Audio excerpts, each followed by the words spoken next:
बदी का फल। किसी गांव में दो मित्र रहते थे।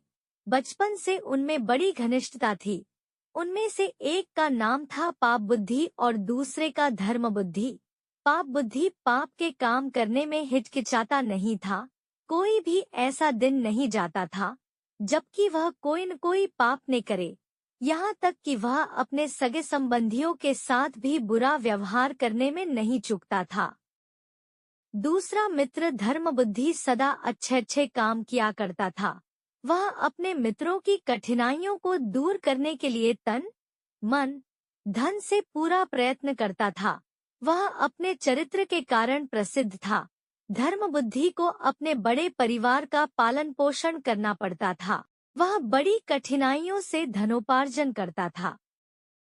एक दिन पाप बुद्धि ने धर्म बुद्धि के पास जाकर कहा, मित्र, तूने अब तक किसी दूसरे स्थानों की यात्रा नहीं की, इसलिए तुझे और किसी स्थान की कुछ भी जानकारी नहीं है।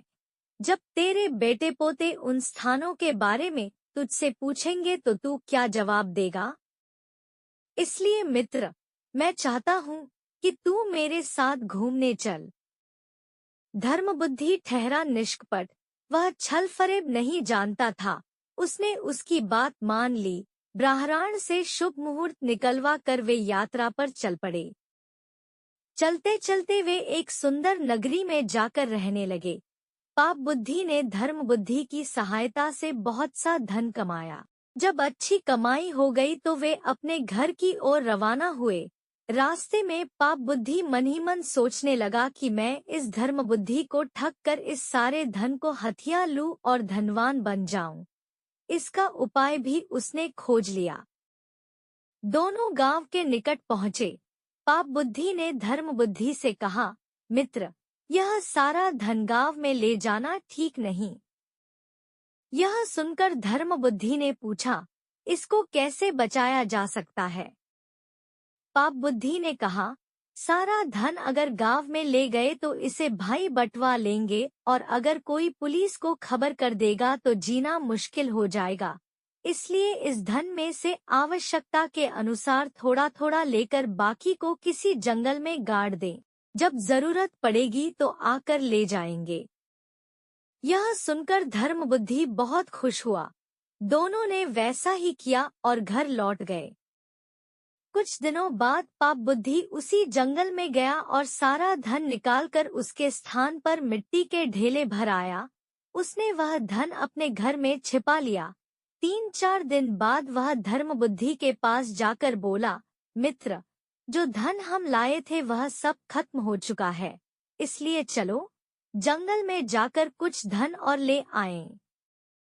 धर्म बुद्धि उसकी बात मान गया और अगले दिन दोनों जंगल में पहुंचे। उन्होंने गुप्त धन वाली जगह गहरी खोद डाली, मगर धन का कहीं भी पता न था। इस पर पाप बुद्धि ने बड़े क्रोध के साथ कहा, धर्म बुद्धि, यह धन तूने ले लिया है।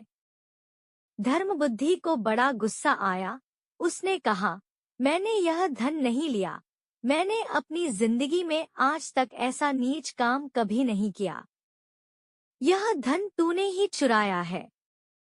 पाप बुद्धि ने कहा, मैंने नहीं चुराया, तूने ही चुराया है। सच सच बता दे और आधा धन मुझे दे दे, नहीं तो मैं न्यायाधीश से तेरी शिकायत करूंगा। धर्म बुद्धि ने यह बात स्वीकार कर ली। दोनों न्यायालय में पहुंचे। न्यायाधीश को सारी घटना सुनाई गई। उसने धर्म बुद्धि की बात मान ली और पाप बुद्धि को 100 कोड़े का दंड दिया। इस पर पाप बुद्धि कांपने लगा और बोला, महाराज, वह पेड़ पक्षी है, हम उससे पूछ ले तो वह हमें बता देगा कि उसके नीचे से धन किसने निकाला है। यह सुनकर न्यायाधीश ने उन दोनों को साथ लेकर वहां जाने का निश्चय किया।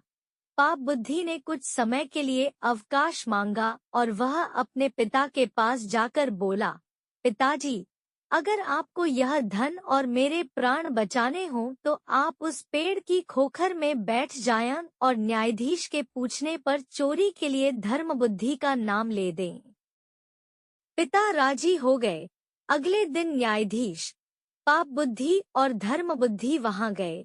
वहां जाकर पाप बुद्धि ने पूछा, ओ वृक्ष, सच बता, यहाँ का धन किसने चुराया है?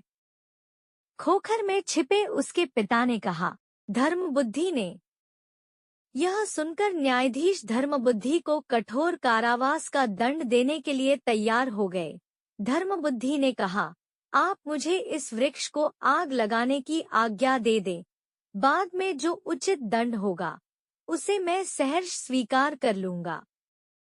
न्यायाधीश की आज्ञा पाकर धर्मबुद्धि ने उस पेड़ के चारों ओर खोखर में मिट्टी के तेल के चीथड़े तथा उपले लगाकर आग लगा दी।